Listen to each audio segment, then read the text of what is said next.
Hey guys, this is Illusion Podfic, and today we're going to be reading Glowsticks and Bolt Holes by Hyperius. This is Chapter 21. Jason was pacing in the watchtower, back and forth, over and over and over again, as he waited for the others to arrive. Roy was sitting at the large meeting table within the room as he watched Jason pace, knee bouncing as his anxiety grew. Watching Jason hold back a nervous breakdown wasn't helping either. He let out a little breath, slumping forward with a sound. "Stop pacing, you're making me nervous." "Well, I am nervous, so it's only fair if you're nervous too." Roy scowled slightly and Hal chuckled. For Jason's sake, the lantern would say he was nervous, but he wasn't. He was filled with too much fury, too much righteous anger that burned through him, ridding his soul of any other feeling or nerves. He feels now how he feels before going on a difficult mission, focused, determined, and out for blood.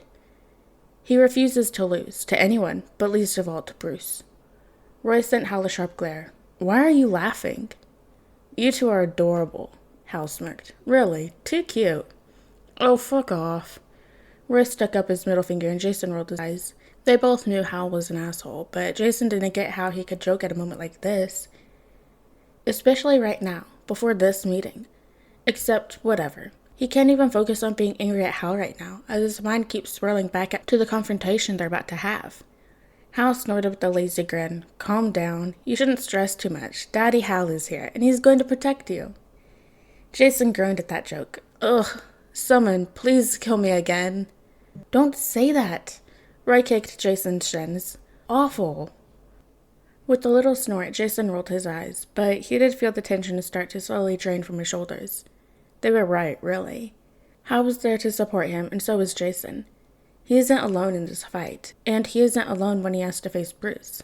He believes that, just maybe, he'll never have to be alone again. Not with his family, his real family. He is standing by his side. His thoughts were cut short when the Zeta beam announced the arrival of the rest of the Justice League. The tension that bled from his shoulders rushed back, and when he saw Batman stride into the room, mask in place, an expression unreadable. Wonder Woman and Superman close behind, and Green Arrow, Black Canary, and the Flash trailing further behind them. Flash looked nervous, and Green Arrow seemed a little annoyed. Superman was uncharacteristically anxious, eyes darting between Jason, Hal, and Bruce. Superman cleared his throat, motioning for everyone to take a seat around the meeting table. "Let's sit." "Yeah, sure." Hal pushed Jason down in the chair beside Roy before sitting on his other side. He saw Bruce frown when he was forced to sit away from his son, but Superman kept a firm hand on the man's shoulder. The Man of Steel was adamant about keeping this meeting from breaking into violence, and he was adamant to solve things civilly and with respect. They can do this. They fought gods and monsters. They can do this. Right? Green Arrow looked between the two parties, arms crossed. "So what's the problem? Why are you leaving the Justice League?" He looked to Hal, one eyebrow raised in question. "And why are you with my son?"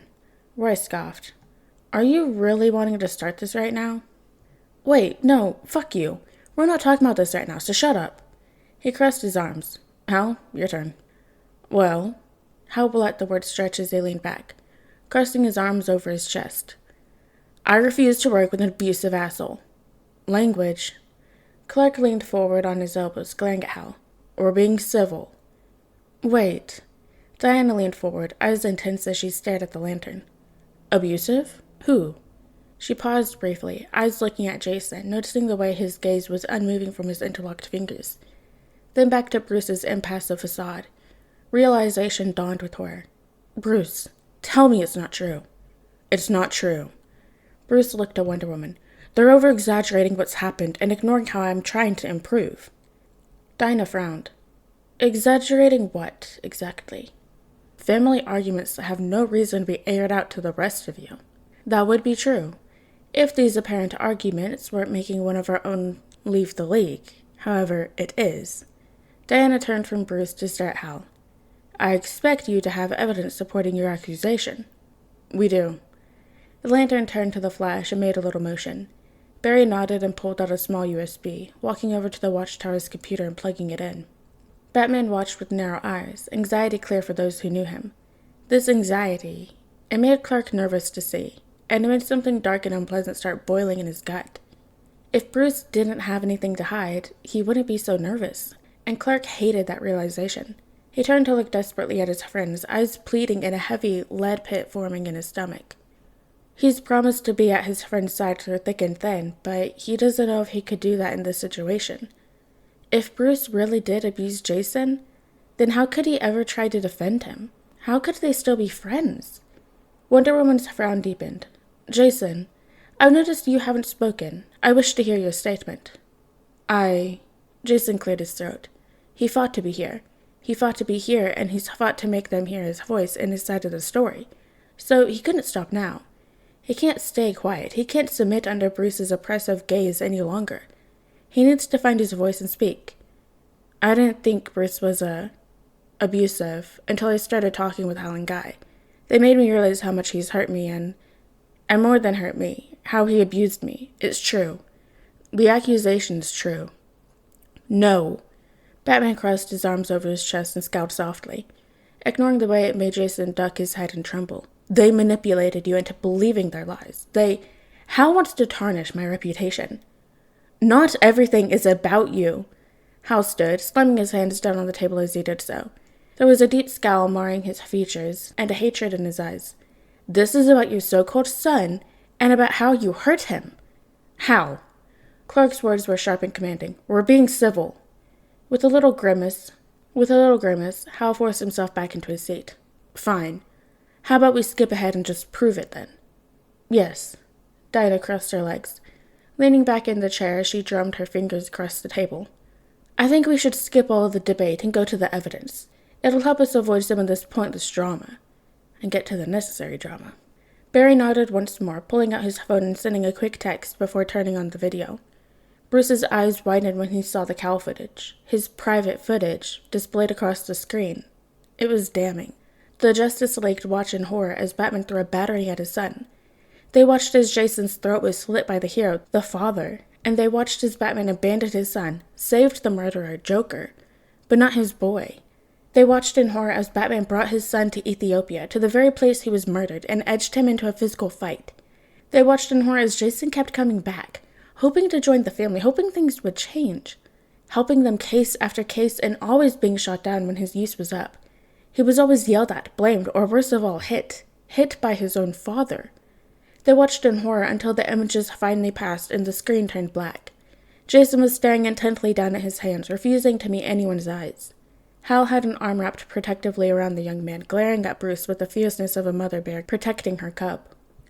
The silence that settled across the room was thick with tension and dread. There was a simmering resentment bubbling through the tension, yet no one dared to break the silence. Not yet. For when it happened, they knew that any words spoken would be cruel and forceful, and they would yell and scream and wish to make Bruce hurt like how he has made Jason hurt. Batman, of course, needs to regain control of the situation.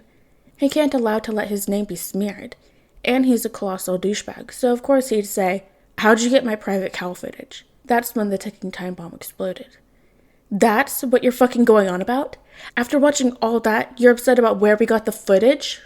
You're not even going to deny this shit? Or try to explain it? You hit your son. Bruce frowned as everyone began to shout, sitting still as a stone and refusing to say anything until the room started to quiet once more. They were waiting for his response, and so he'd make them wait. He'll take a long breath, letting his thoughts organize before he spoke once again. I admit, I made mistakes prior, but I am striving to be better. Now though, how did you get my Cal footage? That is an extreme violation of privacy. Don't change the goddamn topic. Hal stood, eyes blazing green. You abused your son, and you're mad we got your Cal footage? Do you not even care? Of course I care, but I never abused my son. Then what, Bruce? Wonder Woman stood. What do you call your actions in the video? A mistake. Batman also stood, refusing to give even an inch.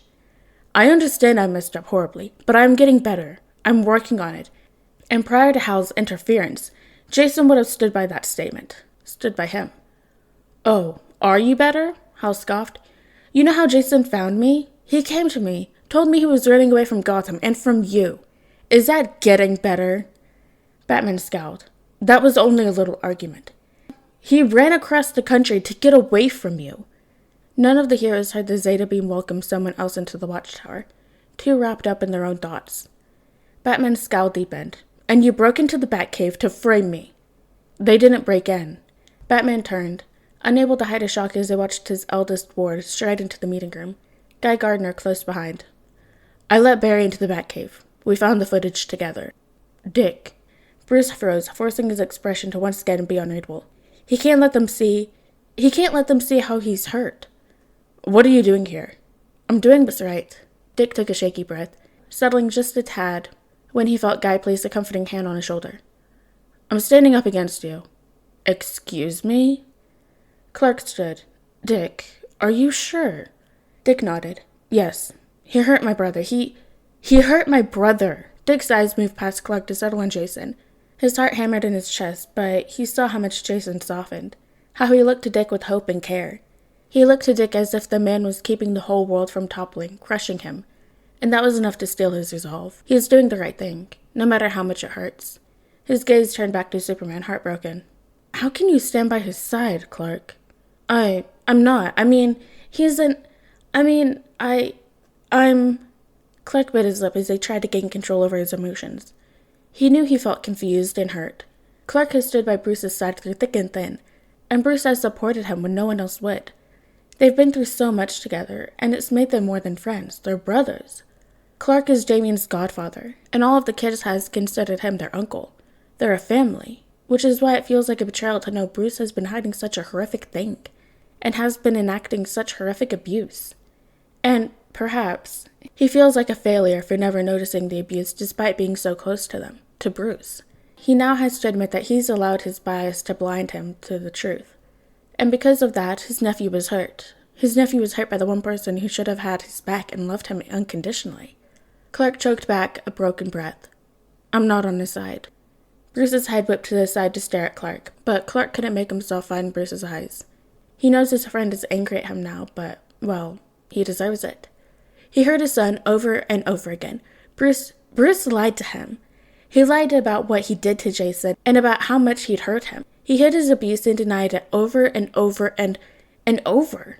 Clark put his neck on the line defending the man from Hal and Guy, and by doing so he made himself look like an ass of a man. He defended an abuser.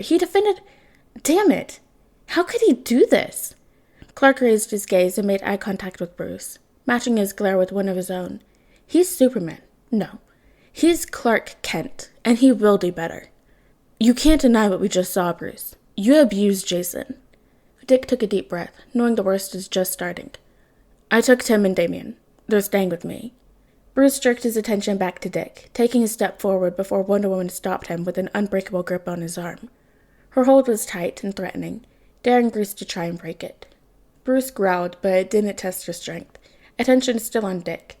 You cannot take my children from me. I can, and I am, Dick frowned. You can't be trusted with them, not after Jason. You have no legal right. He does, actually. Barry was beside Dick in a flash. We looked over some stuff, and, we started the paperwork to have him take legal guardianship. He can't do that. He can if you're in jail. Bruce looked visibly taken back. Excuse me? Guy smirked, something evil and smug dancing behind his eyes. There's 3 ways this will go. 1, you go to jail. 2, you get suspended from the Justice League and go to therapy. Like, real therapy. And Dick will be the legal guardian of your kids until both the Justice League and your therapist deem you fit to father again. 3, and my personal favorite. I beat the shit out of you here and now before I personally make sure you will never see your children again. You can't be serious. I'm in support of these options. Diana's grip tightened, though I would not be opposed beating Bruce now. I'd be happy to get a punch in. Oliver crossed his arms. Maybe 2 or 3. Black Canary hummed. Regardless, no more Batman until we collectively approve of your return. You're suspended, Bruce. Jason watched as the heroes bickered, argued, and defended him. He watched how Diana never once allowed Bruce out of her grasp, and how Clark never took his eyes off the man. He watched as Dick stood firm, Barry and Guy by his side. Oliver's hand was fisted tight, knuckles white, and Diana kept a hand on his shoulder. And she was holding herself back as much as she was holding him back. Her breaths were too controlled, too purposeful and slow, and anyone who knows her could see the sizzling anger beneath her skin. He felt safe. He leaned softly against Roy's shoulder and bit back a small smile. He was prepared to fight and yell and cry. He was prepared to hurt. But he was not prepared for this. To watch as people finally fought for him. He felt Roy's fingers curl around him, and he allowed himself to relax just a little bit more. He knows this is far from over, but he's content. Truly and actually content. He felt a hand on his shoulder, and he looked up to see Hal smiling down at him. And he couldn't hide his smile this time. He has people who love him, so he knows everything will be alright. Alright guys, and that is the end of chapter 21 of Glowsticks and Bullet Holes by Hyperius. I hope you guys liked it, and see you next chapter.